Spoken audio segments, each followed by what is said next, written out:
Hagamos un breve repaso de los principales vasos que irrigan las estructuras del cuello y la cabeza. Recordemos en primera instancia que son vasos que nacen en la entrada del tórax o un poquito en la primera parte del mediastino craneal, y como vaso principal vamos a tener a la arteria carótida común, naciendo por un tronco bicarotidio en el caso del equino, o separadamente del tronco brachiocefálico, que se encarga de irrigar principalmente por pequeñas ramas todo lo que es el espacio visceral del cuello. El principal aporte de sangre para los músculos que van a formar las tablas del cuello está dado por la arteria vertebral y la arteria cervical profunda. La arteria vertebral corre adosada a las vértebras cervicales en ese canal que se forma en las apófisis transversa y da importantes ramas para toda la musculatura. Al igual que observamos con la arteria cervical profunda, que también da numerosas ramas para todos los músculos del cuello.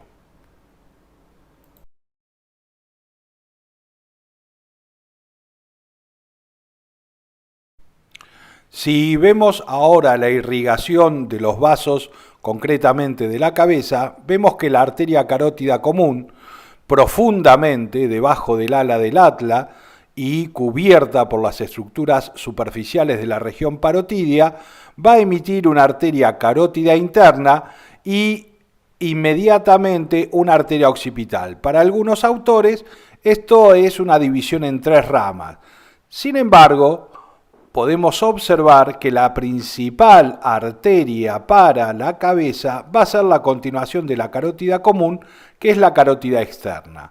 Esta arteria carótida externa tiene como ramas principales colaterales, la auricular caudal, que se dirige a la oreja, y la rama masentérica, que se dirige hacia el músculo del mismo nombre. Sin embargo, la principal colateral que vamos a tener acá es el tronco linguofacial. Nace profundamente, está ubicado por dentro de la rama de la mandíbula y se va a continuar con una arteria facial que al principio es profunda y después de pasar la incisura vascular de la mandíbula se hace superficial, y una arteria lingual. La arteria lingual va hacia la lengua y se encarga de ese órgano, mientras que la facial va a ser, en el caso del equino, la principal arteria para las regiones de la cara. Antes de hacerse superficial, la arteria facial va a emitir una arteria sublingual que se encarga de la glándula del mismo nombre y el piso de la boca. Y una vez sobre la superficie va a emitir sus principales colaterales, la labial mandibular, la labial maxilar y una pequeña arteria nasal lateral. Es evidente que todas estas regiones que vimos, como en la topografía de la cabeza, están irrigadas por la facial, que se termina dividiendo en una arteria angular del ojo y una arteria nasal dorsal. Antes de continuar, volvamos un poco al punto en que la arteria carótida común se divide en la carótida interna, carótida externa, y da una arteria occipital. Estábamos profundamente a la región parotidia. De hecho, estamos en contacto con la pared del saco lateral de la bolsa gutural y también en relación con los nervios que acompañan a la carótida común, es decir, el vago y la cadena simpático cervical. La arteria occipital es una arteria netamente para la región de la nuca, es decir, que va a irrigar a los músculos rectos y oblicuos que se ubican ahí. Mientras que la carótida interna, sin dar colaterales, se dirige directamente hacia la cavidad craneana, ingresa por una escotadura que es el agujero carotidio del foramen rasgado, y de esa manera se va a transformar en la principal arteria para la irrigación del encéfalo, en conjunto con otras ramas que da la terminación de la arteria vertebral. La carótida externa, como vemos en la imagen, es una arteria que también se ubica profunda y está en relación con ese saco lateral de la bolsa gutural. Su arteria más importante habíamos mencionado que es el tronco linguofacial, pero también da la arteria auricular caudal, que es la rama más importante para la irrigación del pabellón auricular, ya que vamos a ver que tanto en el equino como en el canino, donde se utiliza mucho el corte de orejas, se suele dividir en tres ramas que serían una auricular lateral, una auricular medial y una auricular intermedia.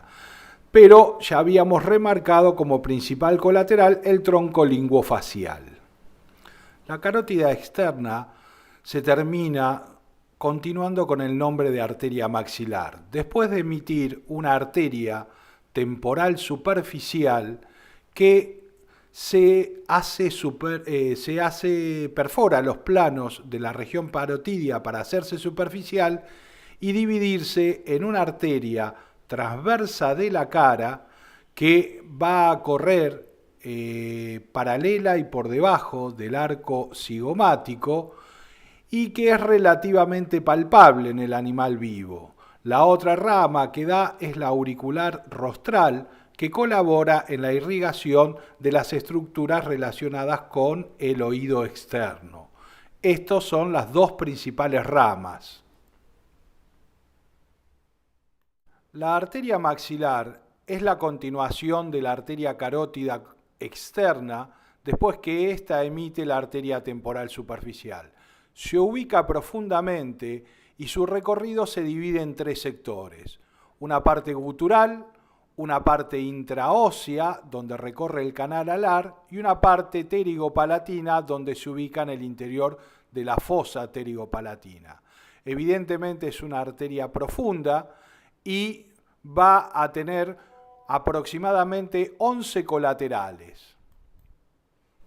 En la primera parte de su recorrido, la arteria maxilar da como colaterales dos arterias temporales profundas, una rostral y otra caudal, una meningia media que penetra en la cavidad craneal y una importante arteria alveolar mandibular que recorre todo el canal excavado en el hueso de la mandíbula y emerge como arteria mental en la región del mentón, donde colabora con la irrigación de las estructuras externas.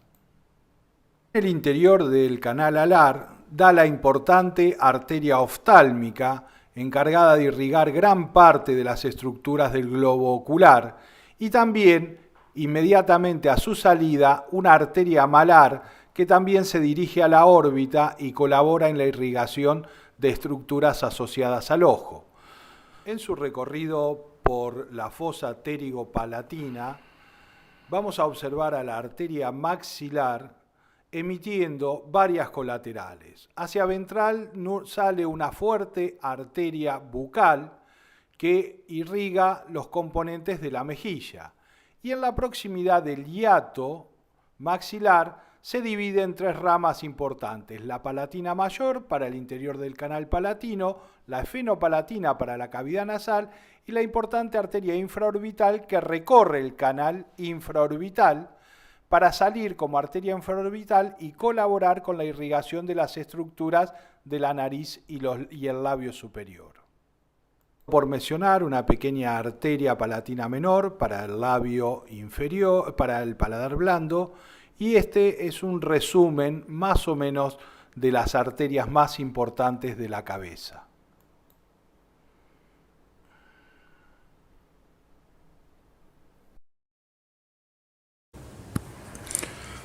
Vamos a la parte práctica de lo que serían las arterias de la cabeza. Aquí estamos viendo una disección en los planos superficiales del animal, es decir, aún podemos ver el músculo parotidio auricular que cubre la región parotidia. La parótida está aquí debajo y esto en verde son las ramas de formación del conducto parotidio, y como se puede observar, las arterias visibles son muy pocas. Podríamos citar la transversa de la cara, que era paralela al arco cigomático y ubicada por debajo, junto con una vena que es satélite, y por debajo de estas estructuras, cruzando la región masentérica, las ramas bucales del nervio facial. También surgiendo de la región parotidia estamos viendo la arteria masentérica, que era una de las colaterales de la carótida externa del animal, y por delante de la región masentérica, justo en el límite, podemos observar las estructuras que forman el ABC, que corresponde a la arteria facial, a la vena facial y al conducto parotidio. Esta arteria facial sí es bien superficial, emite una arteria labial mandibular a este nivel, sigue ascendiendo, desvía un poco, va a tener que tener una rama a esta altura que no es bien visible, que es la arteria labial maxilar, una nasal lateral, y se termina dividiendo en una nasal dorsal y una angular del ojo, que está incompleta. Esas son todas las estructuras que podríamos citar como arterias superficiales. En la transversa facial, en algunos animales, se puede palpar el pulso inmediatamente por debajo del arco cigomático. Si nos vamos un poquito a la región parotidia nuevamente, veo sí las venas más importantes de la región. Una vena maxilar y una vena linguofacial que se reúnen casi en el ángulo de la región parotidia para formar la vena yugular externa. También acá se retiró todo tejido adiposo y conjuntivo y se ven algunas ramas que están emergiendo de la arteria occipital. Esos son los elementos que podríamos citar como visibles en los planos superficiales de la cabeza del equino. Esto corresponde a los planos profundos de una cabeza. Vamos a explicar un poco el preparado. Se retiraron casi todas las estructuras de la región parotidia, con excepción de las venas, la vena maxilar y la vena linguofacial para formar la yugular. Pero se retiró la parótida, la glándula mandibular, se cortó, esto que aparece cortado acá es el vientre caudal del digástrico, y también se seccionó el hueso de la mandíbula después de haber seccionado el músculo macetero. Esto que queda acá es músculo macetero, cuerpo de la mandíbula, rama de la mandíbula seccionada. De manera que vamos a poder tener una visión más o menos detallada de los vasos arteriales que ocupan la región parotidia. Si desplazamos ligeramente la vena maxilar, estamos viendo la terminación de la arteria carótida común. Para ubicarnos estamos debajo del ala del atlas más o menos, región parotidia, planos profundos, y vemos cómo esta arteria carótida común se divide en una arteria maxilar que sale hacia la región de la nuca, una continuación que es la arteria carótida externa y una arteria más pequeña, profunda, que parece cruzar a la arteria occipital, que corresponde a la carótida interna. Esas serían las estructuras que aparecen profundamente y que corresponden a la terminación de la carótida común. Puedo desplazar en forma opuesta y tener una visión un poco más detallada. La carótida común, la arteria occipital, la carótida interna ahí dirigiéndose al interior hacia la cavidad craneal y la carótida externa. Todo esto apoyado casi en la parte más caudal de la bolsa gutural. Aquí vamos a tratar de ver algunas de las colaterales que da la arteria carótida externa. Esta que se ve aquí es la arteria carótida externa. Estoy desplazando la vena maxilar que me la cubre y esta importante rama que sale es la arteria masentérica. Como pueden ver, si yo me dirijo un poquito hacia abajo, me voy a encontrar con el músculo estiloioideo y este grueso tronco es la arteria, es el tronco linguofacial, que a este nivel se divide en una arteria facial y una arteria lingual que sigue un recorrido paralelo al hueso estiloioides y se va a meter en la lengua. Esta rama masentérica la vimos en la parte superficial. También puedo observar como una última colateral que aparece, la temporal superficial, que es este tronco que se ve acá, que da la arteria transversa de la cara, ahí la vemos, y la arteria auricular rostral, que sería esta.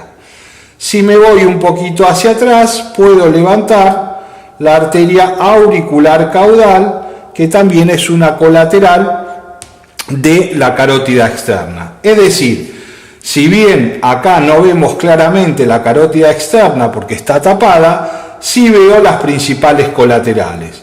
La arteria masentérica, el tronco linguofacial, que se divide en facial y lingual, la arteria auricular caudal y a este nivel la temporal superficial, dividiéndose en transversa de la cara y auricular rostral. Esas serían las ramas más importantes que podemos observar acá. Algunos detalles más de este preparado para marcar son el nervio facial, acá lo vemos ya después de haber retirado la parótida, cómo viene desde el foramen estilomastoideo ahí profundamente y va a salir cruzando el borde caudal de la rama de la mandíbula y dividirse en las ramas bucales que vimos en los planos superficiales. El otro elemento visible aquí es la presencia de la bolsa gutural. Esto que se ve acá, que queda por fuera del hueso estiloioides, no es otra cosa que el saco lateral de la bolsa gutural. Esta bolsa gutural llega bien hasta acá atrás. Por eso decimos que la carótida externa, que es lo que estábamos viendo acá, y la arteria maxilar, un poco más hacia dorsal, se relacionan con el saco lateral de la bolsa gutural.